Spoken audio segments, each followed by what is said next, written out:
Hello everyone, welcome to TrackHr. In this video, we will learn how to use the payroll plugin in TrackHr. Open TrackHr on your phone. On the top left, click on the three bars next to the home icon. Then click on the laptop icon beside your profile image.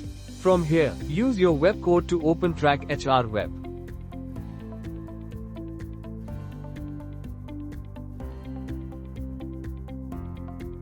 Again, click on the three bars, and this time select Payroll. On the left side, click on Salary Details. Now, select the employee whose salary details you want to update. First, choose the effective month. This means from which month the updated details will be applicable.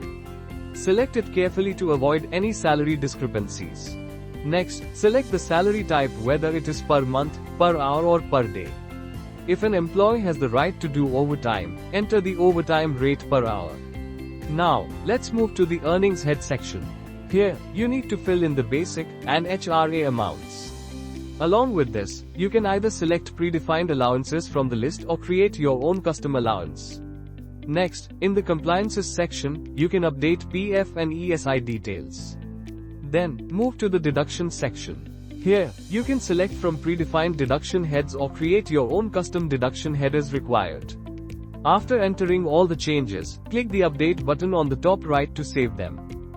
In the same way, update the salary details for all employees.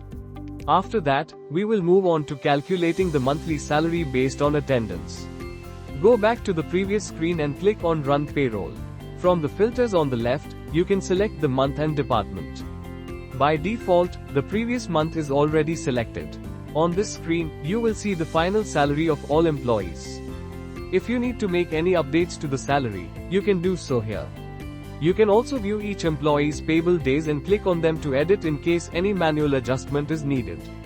Based on these payable days, the employee's salary for the selected month will be automatically calculated. By clicking on Total Salary, you can view the complete salary breakup. On this screen, you will also find some custom earning heads such as incentive and bonus, and deduction heads like fines and loan repayments. You can add these at the employee level, and they will automatically be reflected in the payslips. After filling in all the details, click on Finalize Payroll. This will do two things. First, the calculated salary can no longer be edited, it is now finalized. Second, the employee will start seeing their finalized payslip for the selected month in the payslip section. If there is any mistake in the finalized payroll, first click on Total Salary and then finalize it. Then, you can make the necessary edits. You can also finalize multiple salaries in bulk and download payslips by selecting employees using the checkboxes on the left side. Finally, by clicking the Excel button at the top, you can download the salary sheet for the entire organization for the selected month, including all employee details, banking information, and total salary breakup. Thank you.